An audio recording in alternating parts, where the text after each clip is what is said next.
बिस्मिल्लाहिर्रहमानिर्रहीम। शुरू अल्लाह के नाम से जो बड़ा मेहरबान नहायत रहम करने वाला है। एक नेकोकार नौजवान जो दिन को रोजे रखता और रात को क़याम करता, वो हर इस काम से बचता जो हराम था। इस नौजवान को ये भी मालूम था कि इसके इर्द गिर्द लोग बिदअतों में मुलव्वस हैं, इसलिए वो हमेशा इनसे दूर रहता था, क्योंकि वो हमेशा गिबत और बदगुई में मसरूफ रहते थे। वो ज्यादातर अपने घर में ही रहता और जब भी खाने पीने की जरूरत होती वो सिर्फ इतना ही सामान खरीदता जो कई दिनों के लिए काफी होता। फिर वो वापस अपने घर चला जाता और अल्लाह की इबादत में मगन रहता। एक दिन इलाके के लोग आपस में ये बातें करने लगे, ये नौजवान समझता है कि वो हमसे बेहतर है, ना ये हमारी महफिलों में आता है, ना हमारे दरमियान चलता फिरता है और ना ही हमसे बात करता है। हम इसे सिर्फ ये देखते हैं कि ये अपने घर से बाहर निकलकर आंखें नीचे किए खरीदारी करता है और फिर वापस चला जाता है। वो इधर उधर या सामने भी नहीं देखता, बस नजरें झुकाए चलता है। इस तरह वो नौजवान इन लोगों से हसद का शिकार हो गया। शैतान सिर्फ अपनी तरफ से आप पर हमला नहीं करता, बल्कि वो बददीन लोगों के जरिए भी आप पर हमला करता है। वो लोगों को हराम अमाल खूबसूरत बनाकर दिखाता है ताकि वो इनमें मुलव्विस हो जाएं और फिर इन लोगों को अहले ईमान के खिलाफ भी उकसाता है। इलाके के लोगों ने ऐसा ही किया। इन्होंने इलाके की सबसे खूबसूरत औरत को तलाश किया जो जवान और दोशीज़ा थी। लोगों ने इस औरत से कहा, हमें तुम्हारी जरूरत है, तुम इस नेक नौजवान को अपनी तरफ माइल करके इससे नाजायज ताल्लुक कायम करो। औरत ने कहा, मैं ऐसा कैसे कर सकती हूँ। लोग इसे पेशकश करते रहे, अगर तुम ये काम करोगी तो हम तुम्हें तुम्हारे वजन के बराबर या इससे भी ज्यादा सोना देंगे, जिससे तुम्हारी गिरबत मुकम्मल तौर पर खत्म हो जाएगी। तुम्हें सिर्फ इस नौजवान के साथ जना करना है। औरत ने अपनी तंगदस्ती की हालत पर गौर किया। इसके पास कुछ भी नहीं था और वो शायद गुर्बत में मुब्तला थी। वो लोगों की पेशकश को कबूल कर लेती है और कहती है, मैं जाऊंगी और इस नौजवान को जना की दावत दूंगी। एक सर्द रात वो औरत इस नौजवान के घर जाकर दरवाजे पर दस्तक देती है। नौजवान ने दरवाजा खोला और फौरन दरवाजा बंद कर दिया। औरत ने कहा, बराह करम मुझे अपने घर में पनाह दे दो, मैं मुसाफिर हूँ और सोचा था कि रात से पहले अपनी मंजिल पर पहुँच जाऊंगी, लेकिन रात हो गई है और अभी मेरा सफर अधूरा है। अगर तुमने मुझे पनाह न दी तो मुझे डर है कि मेरे साथ कोई हादसा पेश न आ जाए। नौजवान ने कहा, मेरे घर के आसपास बहुत से पड़ोसी हैं, इनका दरवाजा खटखटाओ, इंशाअल्लाह वो तुम्हारी मदद करेंगे। औरत ने इसके जवाब को नजरअंदाज किया और कुछ देर बाद दोबारा नौजवान के दरवाजे पर आई। इसने कहा, मैंने बहुत से घरों का दरवाजा खटखटाया, लेकिन किसी ने दरवाजा नहीं खोला। बाहर बहुत सर्दी है, अगर तुमने मुझे पनाह ना दी तो मुझे डर है कि मुझे मौत ना आ जाए। नौजवान ने कहा, फिर किसी पहाड़ी की दामन में जाकर वहाँ और भी बहुत से घर हैं, इंशाअल्लाह वो तुम्हें जगह दे देंगे। लेकिन औरत फिर भी नहीं मानी और दरवाजा दोबारा खटखटाया। जब नौजवान ने दरवाजा खोला तो औरत ने अल्लाह का नाम लेते हुए कहा, अगर तुमने मुझे पनाह न दी और किसी मर्द ने मेरी इज्जत पर हमला किया तो क़यामत के दिन अल्लाह के सामने गवाही दूंगी कि इस आदमी की वजह से मेरी इज्जत पामाल हुई। नौजवान अल्लाह का नाम सुनकर खौफजदा हो गया। इसका दिल लर्जने लगा और इसने फैसला किया कि वो इस औरत को अपने घर में पनाह देगा, मगर शर्त ये रखी कि वो इस कमरे में न आए। यहाँ तक कि औरत की दावत और नौजवान का खौफ दोनों की कैफियत सामने आई और नौजवान ने अल्लाह के खौफ से अपनी हदूद में रहने का फैसला किया। नौजवान ने औरत को दूसरे कमरे में ठहराया और खुद अपने कमरे में जाकर दरवाजा बंद कर लिया। वो कुरान मजीद की तिलावत में मगन हो गया, लेकिन औरत का मकसद कुछ और था। वो नौजवान को फरेब देने की कोशिश कर रही थी और नौजवान के दिल में वो शैतान के वसवसे डालना चाहती थी। औरत के दिल में ये ख्वाहिश थी कि वो नौजवान को गुनाह की तरफ माइल करे, लेकिन नौजवान अल्लाह की तिलावत में इतना मगन था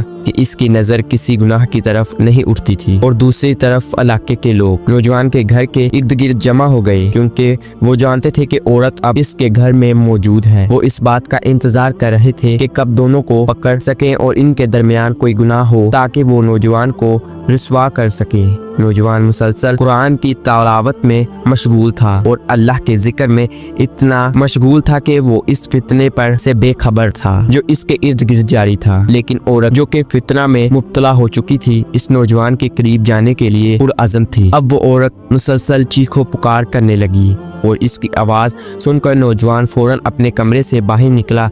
इसके हाथ में एक जलती हुई लालटेन थी और वो दौड़ते हुए दूसरे कमरे की तरफ बढ़ा। जब वो अंदर पहुंचा تو اس نے حیرانی سے دیکھا کہ عورت فرش پر برہنہ حالت میں پڑی تھی اور وہ اسے اپنی طرف بلا رہی تھی۔ یہ منظر نوجوان کے لیے ایک صدمے کی طرح تھا۔ اس نے ہمیشہ اپنی نظریں نیچی رکھی تھی اور ایسی حالت میں کبھی نہیں پایا۔ اس کا دل تیزی سے دھڑک رہا تھا اور اس کا ذہن اسے اسی چیز سوچنے پر مجبور کر رہا تھا جو اس نے کبھی نہیں سوچی۔ اس کے سامنے علاقے کی سب سے حسین عورت تھی جو اسے زنا کی دعوت دے رہی تھی۔ نوجوان کا دل اللہ کے خوف سے لرز رہا تھا اور وہ اپنے آپ کو گناہ میں مبتلا ہونے سے بچانے کے لیے تمام تر کوششیں کر رہا تھا۔ اس نے فوراً اپنا ہاتھ لالٹین کی آگ پر رکھ لیا اور خود سے کہا، یاد رکھ جہنم کی آگ دنیا کی آگ سے زیادہ تیز اور گرم ہے۔ وہ اپنے نفس کو قابو میں رکھنے کی کوشش کر رہا تھا اور جب بھی وہ عورت کی طرف بڑھتا وہ اپنے ہاتھ کو دوبارہ آگ پر رکھ دیتا اور اللہ سے مدد طلب کرتا۔ عورت کی چیخ و پکار مسلسل بڑھتی جا رہی تھی۔ اس کی آواز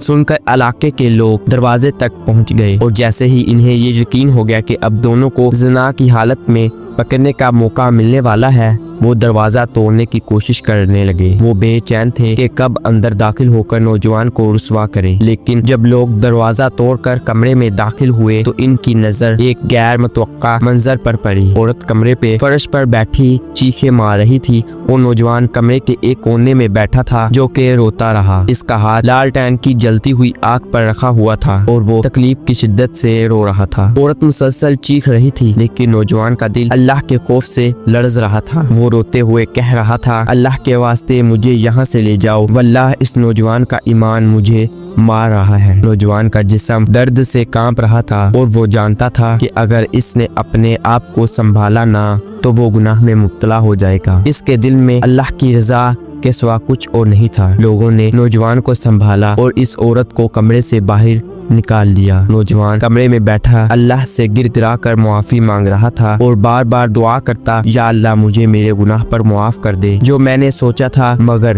میں نے وہ گناہ نہیں کیا۔ لیکن حقیقت میں نوجوان نے زنا کا ارتکاب نہیں کیا تھا۔ اس نے شیطان کے وسوسوں سے بچتے ہوئے اپنے نفس کو قابو کیا اور اللہ کی رضا کے لیے اپنے آپ کو بچایا۔ نوجوان کا ایمان اتنا پختہ تھا کہ اس نے اللہ کے خوف کو اپنے دل میں ہمیشہ جگہ دی۔ جب علاقے کے لوگ عورت سے پوچھتے ہیں کہ وہ نوجوان کے بارے میں کیا کہے تو اس نے کہا، اس نوجوان نے میری طرف کوئی قدم نہیں بڑھایا۔ جب بھی میں اسے پکارتی تھی وہ اپنی طرف قدم بڑھانے کے پہلے اپنا ہاتھ آگ پر رکھ لیتا تھا اور ہر بار ایک سونے کی اینٹ میرے سامنے آ کر گرتی تھی۔ یہ سن کر لوگ نوجوان کے گھر پہنچے لیکن وہاں انہیں نوجوان کی لاش ملی۔ وہ اللہ کی رضا میں اپنا سب کچھ قربان کر چکا تھا اور اس کا ایمان اس کی زندگی کا حقیقی سرمایہ بن چکا تھا۔ اس واقعہ سے ہمیں یہ سبق ملتا ہے کہ ایمان کی پختگی انسان کو ہر قسم کے فتنوں سے محفوظ رکھتی ہے اور اللہ کی رضا کے لیے صبر اور استقامت ضروری ہے۔ یہ نوجوان ہماری تاریخی کا ایک روشن ستارہ ہے جس نے اللہ کی رضا کے لیے اپنی خواہشات اور فتنوں کو شکست دی۔ اللہ ہمیں بھی ایسے ایمان اور قوت دے کہ ہم بھی ہر فتنے میں ثابت قدم رہیں اور اللہ کی رضا کے لیے اپنے نفس پر قابو پائیں۔ آمین۔ ملتے ہیں اگلی ویڈیو میں، تب تک کے لیے خدا حافظ۔